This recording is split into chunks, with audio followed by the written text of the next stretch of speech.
Hey, welcome back to the House of Trauma podcast. I am your favorite podcast host, Kiana Brienne. Now let's get into it. Slight disclaimer before we get started. I am on the go recording this episode from my hotel room, and I noticed in the last episode the sound was a little wacky, so forgive me if it sounds a little crazy because I'm not in my normal setting. Now let's really get into it. I feel like I lost my voice long ago.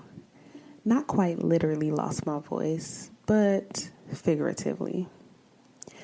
So you see, it's not that I couldn't speak or didn't speak, but more so that I often felt like nobody wanted to hear what I had to say.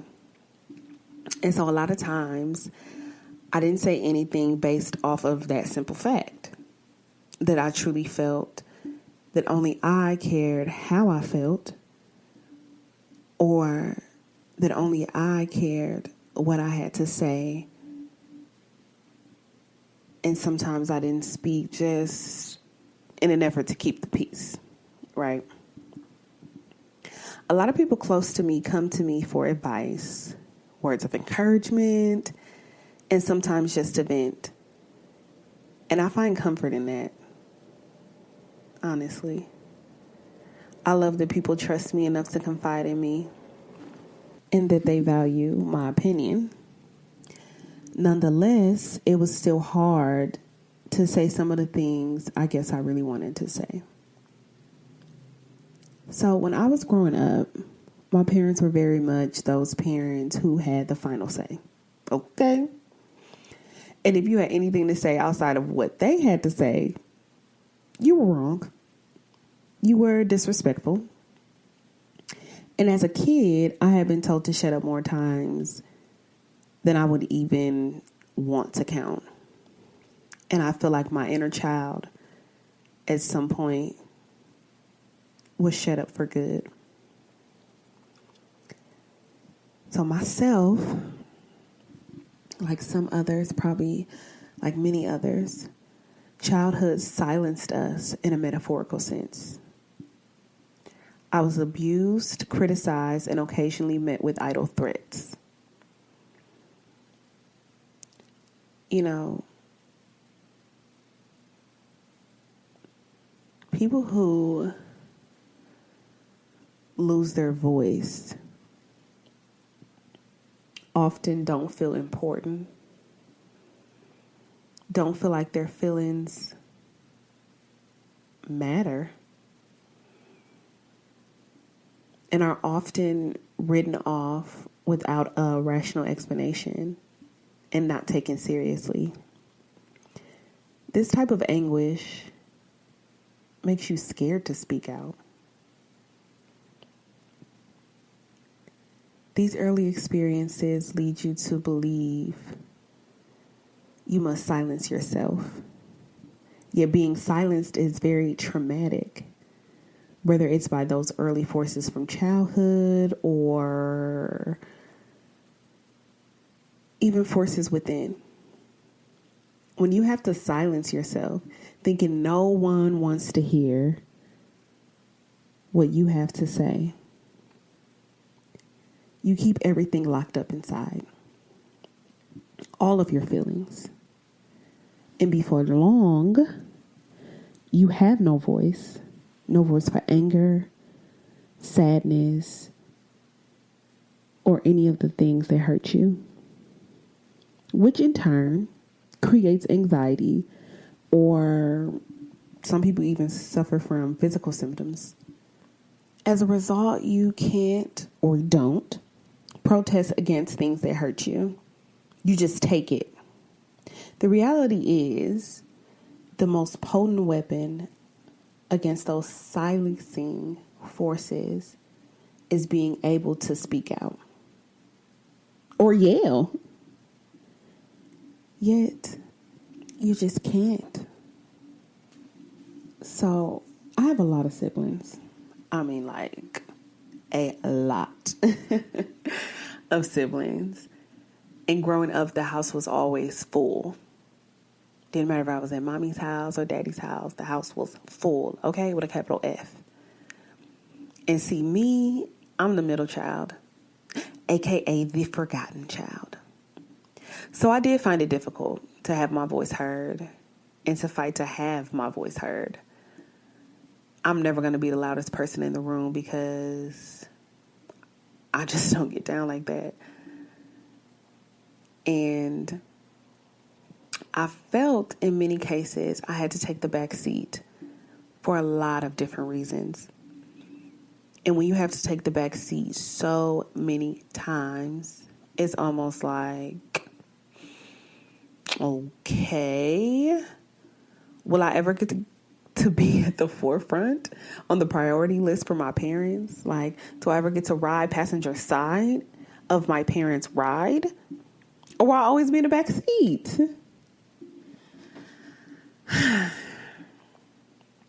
I just remember so many times like crying out for help and attention from my parents and it going unnoticed. And crying out literally and figuratively, right?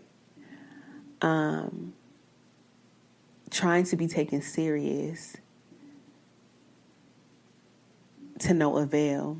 And so it became a situation where I decided, I wasn't going to say anything because I told you once before that I was in desperate need of your attention or of your help, of your love, of your affection, and I was sidelined. And even in my most desperate moments, I don't belong on the sideline and I'm not going to be on the sideline. So I'll just take myself out the equation so that I don't even have to worry about it. Now, I remember being in high school because we know this is when I lived with my dad when I was in high school. So I was in high school and my dad had told my sister and I that if ever there was a moment where we didn't feel comfortable talking to him about something, that we could write it in a letter and we could leave it for him to read. And for me personally, I love to write. Absolutely love to write. And so I remember one time in particular, I did write this letter. And for my own reasons, I will not go into detail about this letter that I wrote to my dad. But what I will say is when he wasn't home, neither him nor my stepmom, I left the letter on his dresser to him from me. And I remember my dad getting home that day. He didn't say anything about the letter. But the next day, he called me into his room because he wanted to talk about it. So he begins to read the letter back to me. And he didn't get very far in the letter. He stopped on one part and was like, and I quote, "You're a damn good writer. I give you that."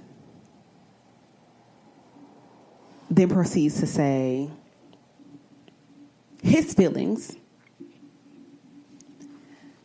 and why this works for, or why this is going to work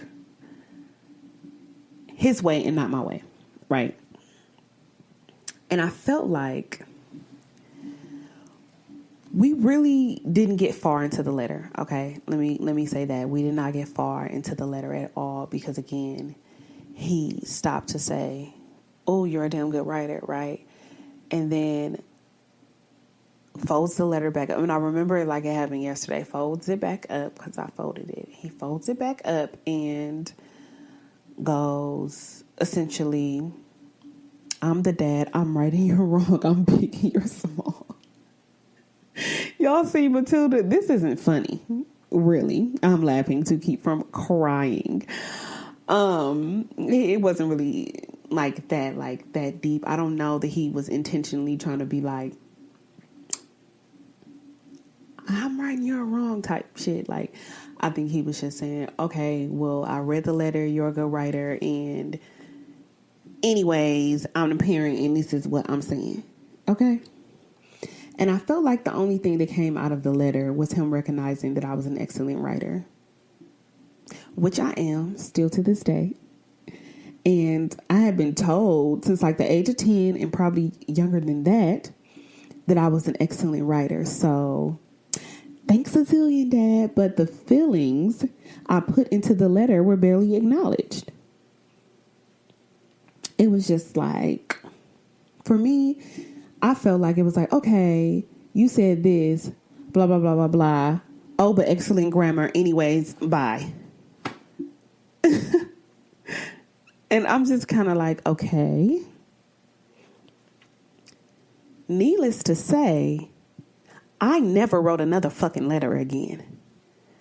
Because it's like, you invite me to have this other avenue of communication to you if I don't feel comfortable verbally speaking to you on an issue that I have or a concern that I have, which it was very rare that I didn't feel comfortable doing something verbally. So now that I've written this letter and it was just kind of like, you're an excellent storyteller. It's not a story.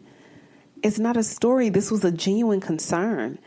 And maybe I wrote it in I don't even know how to describe it. I wrote it because I'm just a writer. Okay, I like to write. I've always liked to write. I've been writing poetry since I was like fucking 7. And it was very disheartening to express myself, first of all, in writing, a way that I've always expressed myself, and to not have it be well received. And I'm not saying that the end result of what was written in the letter just had to be my way, but it was like there was no conversation, there was no dialogue. It was very much one-sided, and it was devastating. And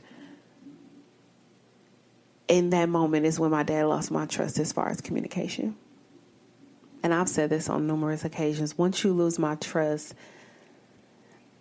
there is no getting it back. I don't know how to give it back to you. You made your bed to lay in, and I hope it's fucking comfy.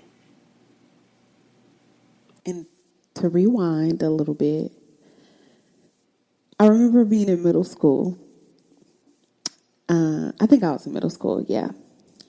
And even at that young age, there was a period in time where I was just in such a state of depression. And sometimes people think that depression has an age limit on it, and it doesn't. Now, being such a young girl, I didn't know it was depression. I just knew I was genuinely unhappy. And I went into my mom's room because I wanted to show her what I had done or had been doing to cope with my anxiety and depression. And this is another critical detail that I won't get into in this episode, but for sure in a later episode, so hold tight. Anyways, I go into my mom's room to let her know that I am a young girl, depressed, and this is how I'm coping with it. And she didn't even ask if I was okay or if I needed anything from her. She really didn't want to go into detail about my said coping mechanism. She just yelled at me and told me to go back to my room. And I remember standing in her doorway, practically too stunned to speak. But I did as I was told. I turned away, I went back upstairs, and I went back to my room. And I cried for sure. Because I couldn't believe the information I just shared resulted in such a reaction. I mean, it was the exact opposite of love and affection. It was also the exact opposite of what I was expecting to receive. And I actually wrote a poem about it. Because like I stated before, I've been writing poems since the age of 7. It's one of the ways I express myself. And I actually, a few months ago, found that poem and read it again and thought about what my life was like back then. Thought about what it was like to be such a young girl suffering from depression and not even knowing what it was, and definitely not having the avenue to speak openly about it, having unhealthy coping mechanisms and not being able to talk about it or get help about it. So, it was very devastating, a devastating moment in my history, in my past. And I want to share yet one more example, and I promise it's a reason behind this all. So, if I can bring it back to living with my dad. So, my stepmom had also told my sister and I something. She's like, sometimes young girls don't feel comfortable discussing everything with their dad. So if we ever needed to talk to her about something instead of him, that we could, and it would totally be just between us, right? She said, she's our parent too, and want us to feel comfortable confiding in her. And, I agreed. Absolutely. I mean, I had known her practically all my life. So why shouldn't I feel comfortable having a conversation with her? And sometimes you want a woman's perspective or a mom's perspective versus a dad's perspective or a guy's perspective. And I remember there was this one instance where I felt like, okay, I'm just going to tell my stepmom, or I'm just going to talk to her about it, let her know what's going on, how I feel about it, and she can kind of give me advice or help me or, whatever. And it wasn't anything like too crazy where it's just like, okay, I can't keep this from your dad type of thing. It was literally like, I don't even. Anyways.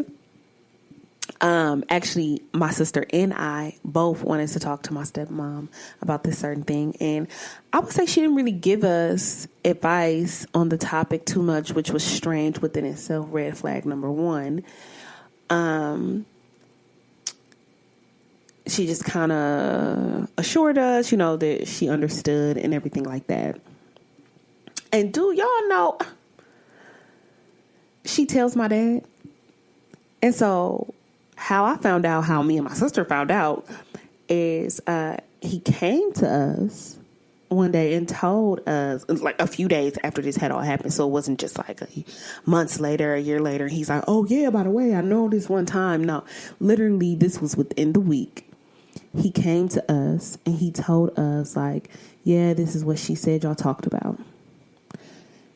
And at this point, my irritation level was on 10,000 because like, what? You say that we can come to you and confide in you and this is going to be a conversation just between us. And as soon as we turn around and go upstairs, you go and tell my dad, like, I'm just trying to understand really what's going on here. Because at this point, we can't confide in you at all. And I decided in that moment that no one could be trusted with me in a vulnerable state. These are 3 different instances, 3 different examples on times where I felt in my heart of hearts that I can come to my parents and express to them something that was bothering me or something that was going on and essentially just being shot down. And You don't got to worry about me. You only got to shoot me once. Okay? And that's a fact. And after these instances, like, I never after that point felt it necessary, nor did I feel comfortable going to my parents for anything after. Because you don't get a chance to break my heart twice. This is why I don't take exes back that I've already dated. Okay? You don't get a chance to break my heart twice. Period. You don't get a chance to show me more than once that you don't care. So, essentially, I suffered in silence, feeling like nobody would ever care about my suffering except for me. And I'm learning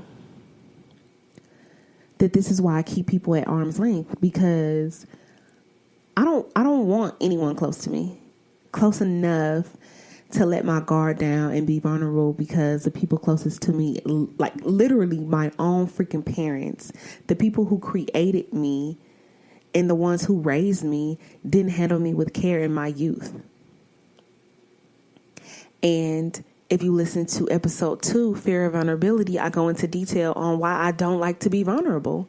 And this was the start of it all. Like a young girl, a kid, and I can't even be vulnerable with my parents because of the lack of empathy, the lack of sympathy, the lack of love and support. It's fucked up. It was very fucked up. Prime reason why I never let people get too close to me, even when they mean the most to me. How that Sam Smith song go? Every time I open up, it hurts. And I'm just not in the business of getting my feelings hurt. You feel me? But it's like, after feeling like my own parents, literally the people that bring you into this world, your first everything, after they pretty much showed me, you know, that my feelings didn't matter, because that's what it all boiled down to me. And in hindsight, I know that's not exactly what my parents were trying to do. That's not the result they were trying to produce. But that's what happened. So I spent over a decade quiet in an attempt to guard myself.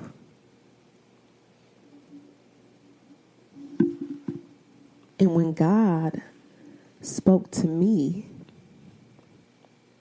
about starting my podcast, I was disobedient for a whole year, potentially over a year. Because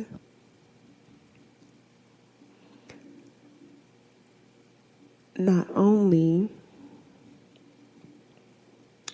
would it potentially open me up to public vulnerability, it opened up old wounds I had almost forgotten existed, because I became so complacent with my lack of verbal expression. The feelings of denial that anyone cared what I had to say or would even listen came back to a surface. And so I just want to slow it down a bit. I am by no means like a pushover type of person. When I say my lack of verbal expression, there are many instances throughout my life where I want to say something and then I just don't. I'm just like, I'm not even in the mood. Or I'm not even trying to argue with this person. I'm not even trying to add fuel to the fire. I'm just gonna let it go. I'm just gonna leave it alone. I'll say something later. And I'm convincing myself, I'm convincing my inner child that this is all in an effort to just keep my peace. more than anything, more than this other person, more than the situation. But I have to admit that it was truly just a trauma response. Because how many times in my youth that I want to say something and I wasn't thinking about, oh, let me keep the peace or let me not add fuel to the fire. I wasn't thinking these things. I'm just thinking, this is how I feel and let me get it off my chest. And the people closest to me are kind of like, shut up. Nobody cares. We're not talking about that right now. I'm right and you're wrong. And after so long, it's just like, okay, I'm not going to keep doing this. Because what did I say before? You only got to shoot me once. I'm not going to keep taking these wounds because, quite frankly, I don't fucking want to. And so I guess the disclaimer I gave by saying I'm by no means a pushover, it means I'm not the type of person that just lets strangers or people, even family, hell, talk to me any kind of motherfucking way and I just sit there and take it. Like, that's not what I mean by not having my voice. I mean expressing my feelings openly and honestly and in a vulnerable way. It's just something I didn't do, at least not often, right? And again, episode 2, Fear of Vulnerability, talks about that for me and how the women in my life closest to me, friends, family, come to me and were open and vulnerable, and I didn't give them that in return. And sometimes now I do sit back and I do take the back seat and I kind of like watch stuff play out. And then I speak when I feel like it's absolutely necessary. And I'm learning that every time I have something to say is absolutely necessary. Even if it's something simple. Like everybody's talking about where they want to go eat. And I'm just like, shit, well, I eat, wherever we decide we gonna eat. And I'm just not gonna say nothing. No, even simple things like that. Like, say where the fuck it is you want to go eat. Say what the fuck it is you want to do. Say what the fuck it is, like how you feel. And it took me a while to get to a place where this is what I say, because it's just been so long, so many years where I thought I was just going with the flow. I thought I was being unproblematic or not difficult. But in reality, I was only further restricting my inner child and the voice I lost long ago. And I think the biggest hump I had to get over was starting the House of Trauma podcast, because again, it opened me up to public vulnerability, which if I can't even be vulnerable with the people closest to me, how can I be vulnerable with the public on a public platform? But after going back and forth with God, a battle I was sure to never win anyhow, I realized just how important it was to bring my voice to the forefront. To not only leave the back seat behind, but forget the passenger side. I'm in the driver's seat. I can express the amount of gratitude I feel for God to give me this platform to not only openly and safely speak my truth, which in turn provides a healing experience for me, but it has allowed me to reach other women like me, and even some men who also struggle with some of the things I struggle with and are on their healing journey. And I get a lot of positive feedback. So I'm simultaneously healing my inner child and assisting or aiding other people in doing the same. And I know now that giving voice to experience is a vital part of releasing trauma from the mind and body. It's a way of saying, okay, this really happened. This was real. And a way of making sense of what happened and how it affected me. It's a way of processing emotions and, in a way, creating order out of disorder. For whatever reason, I wasn't my parents' priority. I had to learn to accept that. In my adult years, my relationship with my parents, as it pertains to communication especially, it definitely grew and it flourished, and the dynamic as a whole changed on what I was able or unable to express to them. And it took time. It took lots of time. It took years. It took therapy. It took healing. Lots of healing and shadow work. I've done a lot of journaling. And most importantly, a lot of praying and meditating to get to a space where I felt comfortable enough to open up on every level. I often work on my throat chakra. So if you don't know what the throat chakra is, there are 7 major chakras in your body that kind of balance you out. And the throat chakra, the third chakra, yeah, the throat chakra is the third chakra. It is responsible for communication, self-expression, and the ability to speak your personal truth. It is one of my favorite chakras to work on because my inner child is like having a field day when I'm working on my throat chakra and when it's properly balanced and when I'm saying what needs to be said when it needs to be said instead of holding it back and further throwing off my chakra, you know? And my inner child is thankful. She is so thankful to have a voice again. And to be able to express her wants, needs, and desires freely. I'm happy I found my voice and don't plan on ever silencing her again.